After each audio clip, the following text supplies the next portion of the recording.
She was still wearing the necklace when she kissed me goodnight. Still smiling, still calling me babe. Still telling our son to be good for daddy. But I wasn't the daddy she meant. Inside that necklace, I tucked a folded note. Just a few lines. One question. Why does our son call your ex dad when I'm not around? I slipped it into her palm right before the rehearsal dinner. Told her to open it when she was alone. My name is Marcus. I'm 32. I work in civil engineering and I was 2 days away from marrying the woman I thought was my soulmate. And then I found out the truth. I met Jenna 3 years ago at a mutual friend's housewarming. She showed up late with a toddler on her hip and a bottle of Merlot under her arm. Said her babysitter canceled and she didn't want to miss the party. I remember thinking she was stunning. Not just beautiful, but the kind of woman who walked into a room and made you feel calmer. Grounded. Warm. Her son, Noah, was maybe 2 at the time. Big brown eyes. Clingy. Didn't talk much. Jenna told me his dad left when she was pregnant and hadn't seen him since. Said she raised him alone. We started dating a few weeks later. I didn't plan on becoming a dad at 29, but I leaned in. I loved the kid like he was mine. I still do. That's what makes this so much harder. Jenna was everything I thought I wanted. Strong. Smart. Funny when she let her guard down. She worked in nonprofit development and ran on cold brew and post-it notes. I admired her. After a year, I proposed. She said yes before I could even finish asking. We moved into a small craftsman house with a sunroom and a crooked mailbox. It was a mess, but it was ours. She cried the first night Noah called me dad. We both did. The first time I heard Noah call someone else dad, I thought I misheard. He was playing with some toy cars in the living room and casually said, "That's the one dad got me." I froze. "I got you that one, buddy." He looked at me like I was confused. "Not you. Other dad." I remember laughing a little. "You mean Pop? "No," he said. "The tall one. Mom's friend." I asked Jenna about it. She brushed it off. Said he probably meant one of the dads at preschool. Kids get words mixed up. But over the next few months, it kept happening. I'd come home from work and Noah would say things like, "Dad came over today," or "Dad let me play on his phone." Once he asked if Dad could come to the wedding too. I started keeping a note in my phone. A list. March 14th, Dad fixed the garbage disposal. March 27th, Dad made pancakes. April 9th, Mom said I can't tell you when Dad visits. That one made my blood run cold. I confronted Jenna. She laughed. Said Noah had an imaginary friend. That it wasn't healthy to feed into it. But I wasn't imagining the little footprints on the back porch. Or the cologne I didn't wear. Or the empty coffee mug in the sink when I hadn't been home. I checked our doorbell cam once, it had been disconnected. By May, I was no longer asking if I was paranoid. I knew I wasn't. So I did what any man about to marry a liar would do. I waited. I bought her a delicate gold necklace with a hidden compartment. Told her it was a pre-wedding surprise. Inside, I folded up a note, "If there's nothing to hide, then tell me why our son calls someone else dad." She didn't open the necklace during the speeches. Not when her maid of honor toasted "Forever Love." Not when her mom cried talking about how Jenna had finally found a real man. She waited until after dessert. I watched her slip away, holding the little box like it weighed 100 pounds. She was gone 18 minutes. When she came back, her lipstick was gone. Her hands were shaking. But she forced a smile. Like nothing had happened. And I knew. Earlier that day, before everything unraveled, I was tying Noah's tiny shoelaces when he looked up and asked me, "Are you gonna be mad when I live with other dad more?" I stopped mid-knot. "Why would you live with someone else?" I asked. "Because mommy says he might get a new job close to us. And I can have 2 houses." He smiled like it was good news. My heart snapped in two. I played it off. Told him that sounded fun. Told him I'd always be there. But something inside me cracked wide open. The plan for the necklace came that night. The final test. I wasn't going to beg or scream. I was going to give her the chance to tell the truth. And she chose silence. After the rehearsal dinner, I drove Noah home to my sister's place. She offered to keep him overnight so Jenna and I could have one last quiet evening before the chaos. But when I got back to our house, Jenna wasn't there. The bedroom light was on. Her purse was gone. No text. No call. Just an empty necklace box left open on the nightstand. And the note, the one I wrote, crumpled in the bathroom trash. Still wet. Like it had been clenched in a sweaty fist or dropped into the sink. She came back at 1:13 a.m. I was sitting in the living room, lights off. I didn't say a word when she walked in. Neither did she. She went straight upstairs, heels clicking like hammers in the silence. I followed. She turned around when I reached the top step. "I didn't cheat," she said. Voice flat. "Tired. If that's what you're asking." My mouth was dry. "Then who's the man our son calls dad?" She flinched like I'd slapped her. It's complicated. That's when I laughed. Not because it was funny. Because it was pathetic. You were going to marry me in 36 hours, Jenna? Explain it. She sat down on the bed. Her dress still half-zipped. Her shoulders slumped. His name is Cole. I had to sit. Your ex. I asked even though I already knew. The one you said left when you were pregnant? She nodded. He came back last year. Said he changed. Wanted to be involved. I didn't know what to do, so I let him see Noah a few times. My voice was shaking now. Behind my back? I didn't want to scare you away. You were so good with Noah. I thought you'd leave if you knew I still let Cole see him. So you lied for a year? Only about that. He's not. I don't love him, Marcus. You're his father in every way that counts. Except the name. She didn't answer. I stood up, looked around the room like I was seeing it for the first time. The neatly folded wedding shoes. Her veil on the dresser. The suit I picked out hanging on the door. And then I said it. I'm not marrying you. She didn't cry. Not at first. She just stared at me. Like her brain couldn't register what was happening. Marcus, please. It's just he's not stable. He pops in and out. That's why I didn't tell you. I didn't want him in our lives. But he is in our lives, Jenna. And you made sure I didn't know. You let our son think lying is normal. She came toward me, arms out like she wanted to hug me, to beg. But I stepped back. You broke it. Marcus. No, I said. You broke it. I picked up my suit jacket, grabbed my keys. And I left. There were 5 voicemails when I woke up. 2 from Jenna. 1 from her sister. And 2 from her mother, both unhinged. The last one started with a scream. She fainted. Are you happy now? She's in the F***ing hospital, Marcus, **. I won't lie, she said the full word. She always hated me even when she pretended not to. She hadn't eaten all day. She's stressed out of her mind. I hope you're proud of yourself. You broke her. Click. I just sat there on the couch in the same clothes from the night before. I hadn't slept. Just stared at the ceiling, trying to rewrite what had already happened. But you can't rewrite betrayal. You can only read it. Over and over. Until it stops making sense.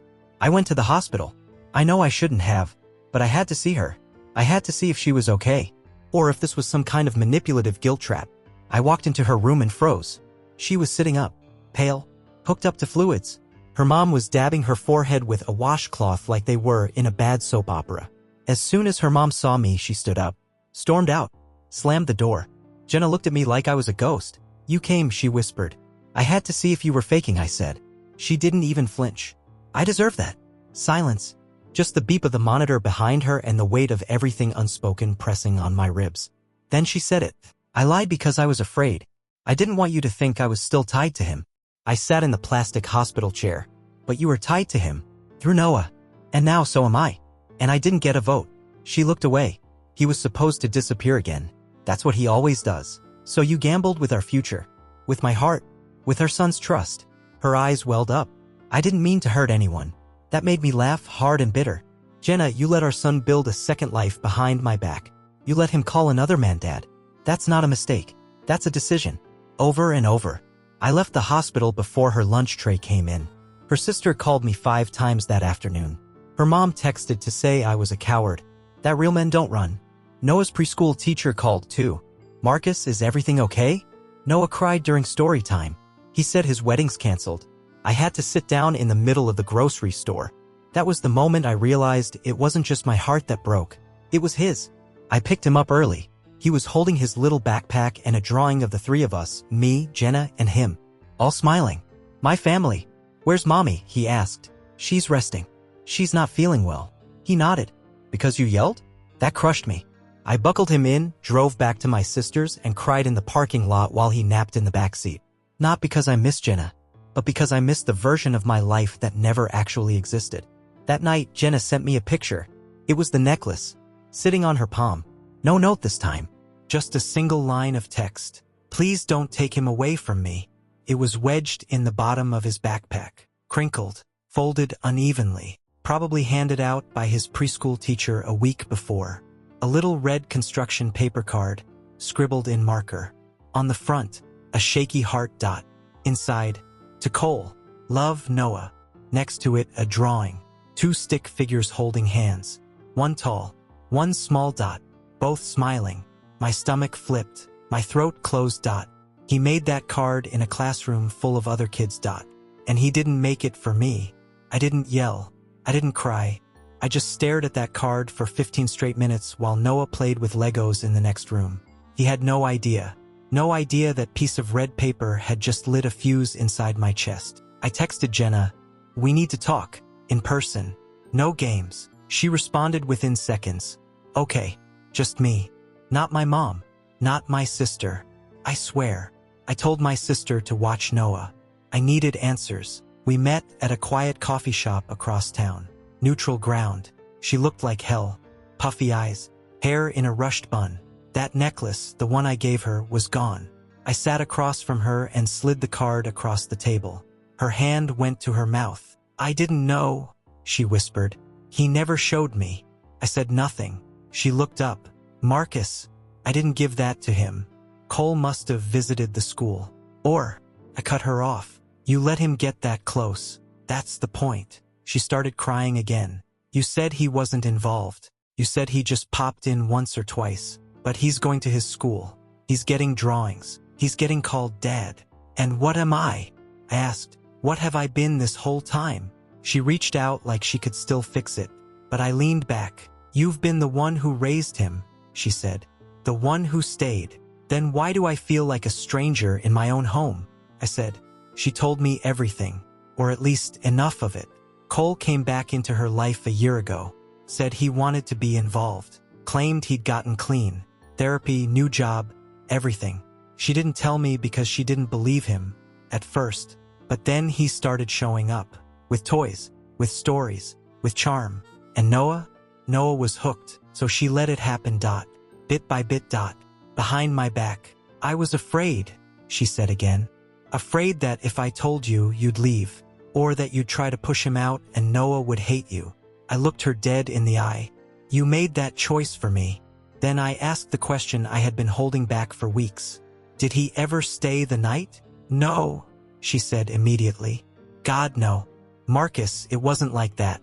But I didn't believe her. Not fully. Maybe not ever again. I left her at that coffee shop. No hug. No goodbye. Just one final sentence before I walked out the door. "Start preparing a custody plan. Because I'm not leaving Noah.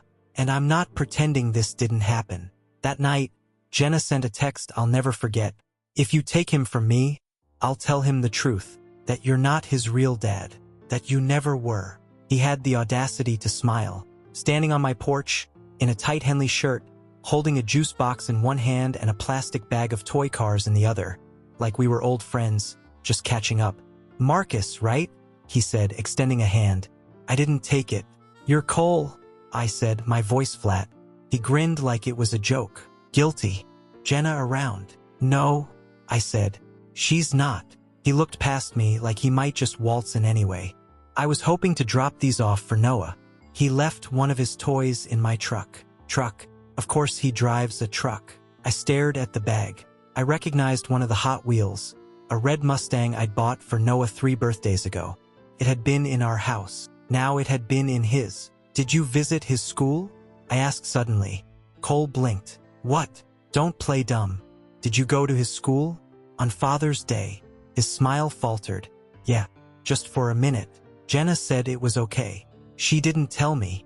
"Look, man," he said, chuckling nervously. "I'm not trying to start anything. I just want to be a part of his life." "You had your chance," I snapped. "You left." His eyes narrowed. "I'm here now." I stepped out onto the porch, shutting the door behind me. Noah doesn't need 2 dads. He needs one who doesn't lie. One who doesn't come and go. One who doesn't confuse him. "You think that's you?" Cole asked, scoffing. "You're not even his blood. And yet, I'm the one he cried to when you left the last time. I'm the one who stayed." That landed. For a second, his face changed. Less smug, more ashamed. "I'm not here to fight," he mumbled. I missed a lot. I want to fix it." I crossed my arms. "You fix it by staying away until a court tells you otherwise." He looked like he might argue, then thought better of it. He nodded, set the bag of toys down on the porch railing, and walked off without another word. I didn't breathe until I heard his truck pull away. That night, Jenna called again, straight to voicemail. Then a text. "Did he come by?" He said he might. I told him not to. I didn't reply, because none of that mattered now. I called a lawyer the next morning, Told him everything. About the wedding. About the note. About Cole. About the years I'd spent raising a boy who wasn't mine by blood but was mine in every other way that counted. Does your name appear on the birth certificate? He asked. No. Have you legally adopted him? Not yet. Jenna always said she wanted to wait until after the wedding. He sighed. Then it's going to be uphill. But I've raised him, I said. I've been his father. That'll help, he said. But you're going to need character witnesses. Documentation. Something proving Cole's instability, inconsistency. Anything showing Jenna allowed this confusion to happen behind your back. I had screenshots. The card. The doorbell cam logs. Messages. But I knew that might not be enough. This wasn't just about what I could prove. It was about who Noah trusted. Who he loved. And who had broken that trust. That weekend, I sat Noah down in the park. Just us. His legs swinging from the bench, clutching a juice box, orange, not apple. I remembered. Buddy, I said carefully, can we talk about something? He nodded. Do you know who your daddy is? He looked up at me. You. I smiled. And what about the other man? The one mommy calls Cole. He shrugged. He's nice. He gives me toys. But he smells funny. I nearly choked on a laugh. But do you want to see him? I asked. It's okay if you're not sure. Noah looked down at his shoes. I like him. But I don't want you to be mad. That hit me hard. This little boy caught in the crossfire of adult cowardice. Trying to protect my feelings, I pulled him into my arms. Hey, I'm not mad. I just needed to hear the truth. That's what we do, right? We tell each other the truth. He nodded, face buried in my chest. I want to stay with you, he whispered. Always. I held him tighter than I ever had. He's filing for full custody, Marcus. That was the message. 6 words. I stared at my phone so long the screen dimmed itself. No hello. No context. Just a warning. A bomb. Dropped without fanfare. Cole. The man who abandoned them. The man who let Jenna raise their son alone for nearly 5 years. That man was trying to claim everything. I texted back one word. Good. My lawyer had warned me. Said Cole would play the redemption angle. Said courts sometimes favor biological ties, especially if there's no abuse, no arrest record, no hard proof of neglect. Family court is a maze, he told me. But if the child's best interest is clear, we can fight. So I fought. I got statements from teachers, from Jenna's friends, from my sister, from Noah's pediatrician who confirmed I had attended every checkup for the last 2 years. I printed texts, emails, school records showing I was the one listed as Noah's emergency contact, not Cole. Never Cole. And Jenna, for once, she helped. Maybe out of guilt. Maybe because she saw the damage she'd done. She wrote a letter. For the judge. For Noah. She admitted everything. The lies. The fear. The years she spent letting Cole inch back in, hoping he'd disappear again like he always had. She wrote, Marcus was more of a father to Noah by accident than Cole has been on purpose. The court date came fast. Too fast. I wore the same navy suit I was supposed to get married in. The tag was still on the inside pocket. I left it there. Jenna sat beside me. Pale. Silent. Cole showed up late. Hair slicked back. Nice blazer. And a smirk that made my skin crawl. He had a lawyer. A smooth talker who tried to paint Cole as a changed man. Talked about second chances and restoring family bonds. He used the word biological 8 times in the first 5 minutes. My lawyer stood and spoke plainly. Your Honor, biology is a fact. But fatherhood is a choice. My client made that choice every day. And then he handed the judge Noah's drawings. One labeled Dad with me. One labeled Cole with no smile. And finally, the Father's Day card. The judge read it. Silent for a long time. Then she looked at me. Mr. Shaw, she said. Do you still want to pursue guardianship? Even knowing the child is not biologically yours? I looked her dead in the eye. I don't care who his blood belongs to. His heart has always been mine. We didn't win full custody that day. But we won joint legal rights. Shared decision-making. Equal say in school, healthcare, everything. Cole was granted supervised visits. Twice a month. But most importantly, I was recognized on paper as Noah's legal guardian. Not by blood, but by bond. A week later, Jenna moved out. Quietly. No drama. We talked. Briefly. She said she was going to therapy. Trying to figure out why she kept sabotaging the good things. I told her I hoped she did. But I wasn't waiting anymore. I'd wasted too much time trying to be what someone else needed. Yeah? I was going to be what Noah needed. That was 8 months ago. Noah's 6 now. He's reading simple books, obsessed with dinosaurs, still calls me Dad.